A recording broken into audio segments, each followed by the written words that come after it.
I'm David Halliday at BoatSmith in West Palm Beach.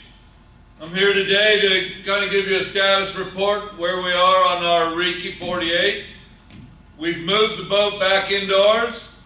We've set the Bimini on top. Like a lot of the other features on this boat, we've spent quite a bit of energy and time thinking about how to make it just perfect and squeeze the utmost of function out of every single part of the boat. Along the outside, we've reinforced it so that we can put a grab rail along the top. Along the inside, in at the base of where the legs will join, we have a reinforced perimeter area to attach curtains or screens or a full enclosure. The Bimini will be supported by a number of anodized aluminum legs. We're having a local guy who normally builds tuna towers on the big custom sport fishers. He's working with us to get this so it's going to be really special. The legs will come up, the forward legs on each side will have a ladder built into them to make access to the top of the Bimini for dealing with the mainsail that much easier.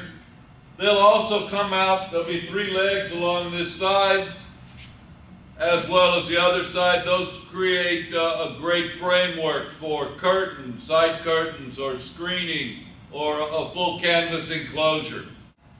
Okay, I've moved inside now, and I mentioned how the legs serve multiple purposes.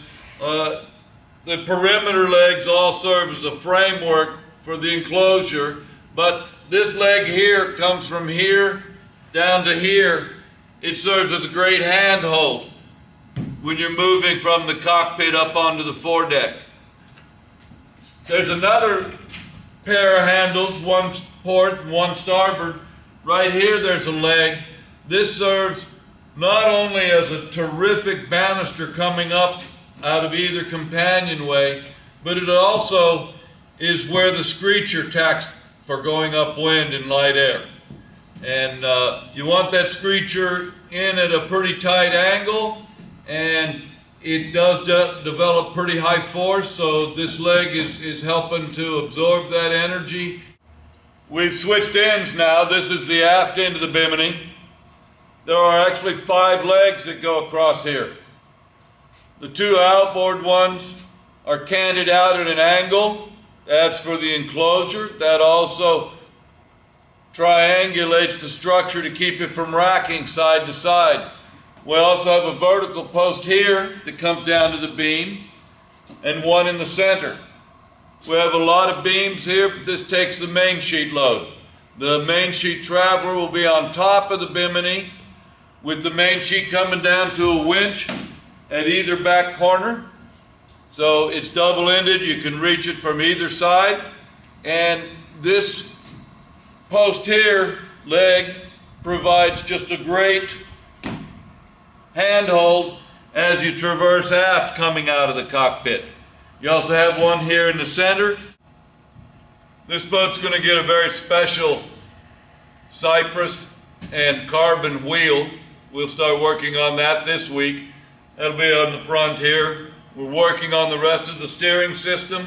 There'll be 2 more columns right here. What these columns do is, besides supporting the roof, is they serve as conduits. This one will bring antennas up to the Bimini top. This one brings wiring up for the various lights in the Bimini. We have bright floods here and over the forward dinette. We also have low-level mood lighting in both places. We have running lights in the edges of the Bimini. We have a pair of headlights forward, and we have an aft deck light. We put all the wiring and little junction boxes in this Bimini before we laid it up, and it's going to be very clean and very effective. All right, I'm standing over by the port engine box now, and you can see we put the skirts in on the side of the cockpit, and this engine box will hinge up like so. We've got coamings in here. The reason we have coamings in there is so that we have a solid seat for the engine box to lock down into, and also to keep any water from splashing in there, and to minimize noise transfer. The inside of this engine compartment will all be covered with noise reduction insulation. This boat has deck drains in the cockpit. We have two underneath the aft end of the settee. Then we have two under the helm seat at the back end of the cockpit. This is so that any water that finds its way on board has a way to find its way off. We located these deck drains with some thought involved as to avoid engine noise coming in and be able to shield them from turning into little fire hoses when we're going fast. We don't want to hit a wave on the bottom and have it shoot a little geyser of water up. So we've got to shield all the bottoms of those drains, and we want to keep a clean underbody, and we're pretty happy with the way these have turned out.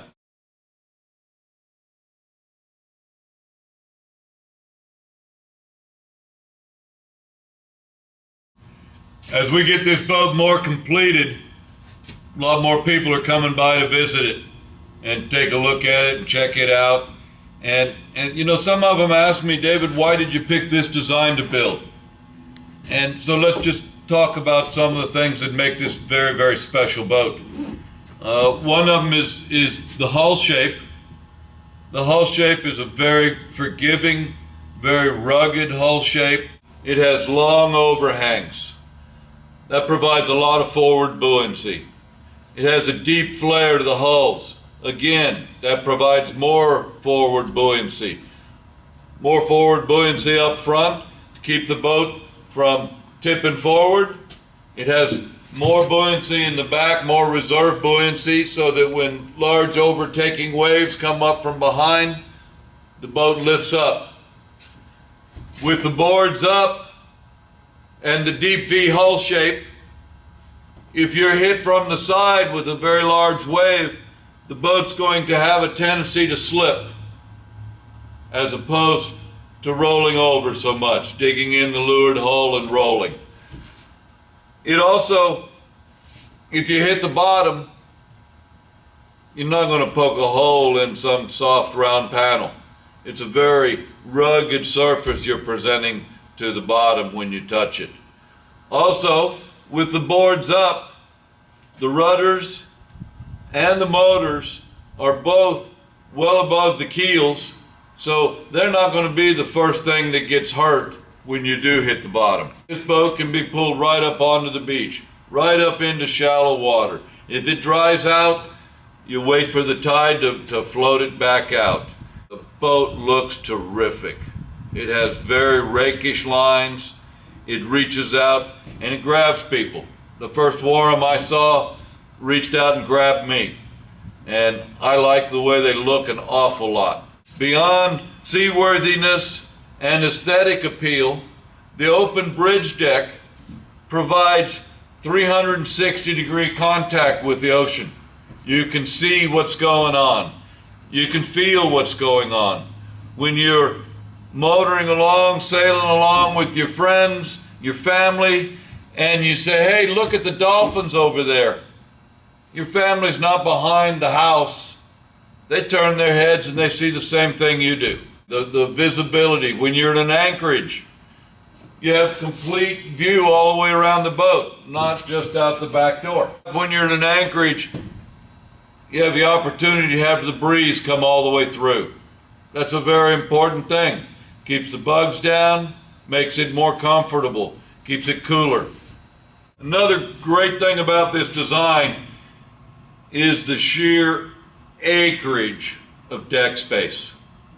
In this cockpit, we can easily sit 10 people down to dinner. And that's just at the main table. We have two bunks out here on the main deck, wonderful outside bunks. We have a cockpit that you can go sailing with 20 people, no problem.